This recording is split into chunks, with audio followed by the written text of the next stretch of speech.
මේ පාර ජයලාල්ගේ birthday cake එක මමයි නංගි තමයි හදන්නේ. ඔයාලා මම ගැන හොඳට දන්නවනේ. ඒ නිසා කියන්න මේක හරියයිද කියලා වෙයිද? කොහොම හරි මේක තමයි මමගේ ජීවිතේ ඇත්ත කේක් එකක් හදන පළවෙනි අවස්ථාව සහ අයිසිං කරන පළවෙනි අවස්ථාව. ඉතින් රෙසිපි එකේ විදිහට අදාළ ග්‍රෑම් ගානට හැමදේම දාගෙන පිටි ටිකක් හලා ගත්තා. ඒ සාමිනේ වැරදෙන්න නම් එපා. මට මේ බඩු මුට්ටු හට්ටි මුට්ටි ඔක්කොම ගන්න රුපියල් 7000ක් විතර ගියා. අනේ මගේ ජයට දැන් අවුරුදු 3යි. දැන් කියන්න එපා ජයලාල්ව දන්නේ නැහැ කියලා ගහනවත් අපිට බීටරෙන් හරිද? ඊපස්සේ තමයි දන්නේ මං එක පැත්තකට බීට් කරන්න ඕනි කියලා. හැබැයි මම මේ වෙලාවේ දෙපැත්තරම නෙමෙයි 4-3 පැත්තරම බීට් කරගත්තා. ජයලාල් විශේෂ හින්දා රන්වන් කිකිලියගේ බිත්තර 3ක් විතරයි මේකට මම පාවිච්චි කරේ. ඉතින් කියන්නකො කලකින් ඇහුවෙත් නෑනේ. ඔයාලත් කැමතිද මං වගේ කෑම හදන්න? ඔයාලත් ලොකු වෙලා මං වගේ කෑම හදන්න?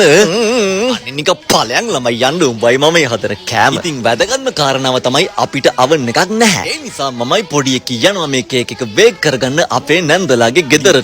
කොමරි එක අවන් එකට දාලා බේක් වෙනකම් විනාඩි 40ක් 45ක් විතර ඇඟිලි ගැන බලාගෙන හිටියා. දැන් තමයි අමාරුම වගේම මම ආසම කොටස එක තමයි අයිසිං කරන කොටස. හිතේ ආසාව තිබ්බට මට හැකියාව නැත්තම් කරගන්න දෙයක් නැද්ද? ඉතින් වීඩියෝස් 10ක් 12ක් බලලා මං අයිසිං කරන ක්‍රමය හිතාගත්තා නෙමේ හොයාගත්තා. ඒකෙ තිබ්බේ මේ වගේ වටේට අයිසිං ටිකක් දාලා මේක විනාඩි 15ක් ෆ්‍රිජ් එකේ තියන්න ඕනි කියලා. මං හිතන්නේ මම මේ කේක් එක හදන එකට සෝබා දහමත් කම්පා වෙලා පුදුම හුලඟක් තමයි ආවේ. මං දන්නේ පැයක් විතර තටමලා මේ සුදු පාට ටික නම් මං ගාගත්තා කොහොම හරි. ඉතින් ජයලාල් කළු පාටයි සුදු පාටයි හින්දා මං කේක් එක හදන්න ඉන්නෙත් කළු පාටෙන් සුදු පාටින්. කොච්චර මේකට කළු පාට දැම්මත් කළු පාට උනේ නැහැ. අලු පාට උනා මිසක්. ඒ නිසා මං බෝතලෙම දැම්මා. එතකොට නම් කළු පාටක් උනා. පුංචි චීචක පුංචි චෝචක පුංචි චීචක පුංචි චෝචක රතර. ඉතින් මගේ මොලේ කොච්චර පට්ට මොංගල්ද කියනවනම් මේ සුදු පාට පැත්තට මගේ අතින් කළු පාට බිඳුවක් වැටුණා. ඒ නිසා මේක ගොම හැලිය වගේ අලු පාට උනා. ඒත් මං කොහොමත් සැලුනේ නැහැ. මං කොහොමත් ජීවත් වෙන්නේ ඉන්දියන් තිල් ඩ්‍රාමා එක නිසා මම මේක කොහොම හරි ගොඩ දැම්මා කියලා මං හිතනවා. ඉතින් කියන්නේ මගේ පළවෙනි කේක් එක හරිම ලස්සනයිද?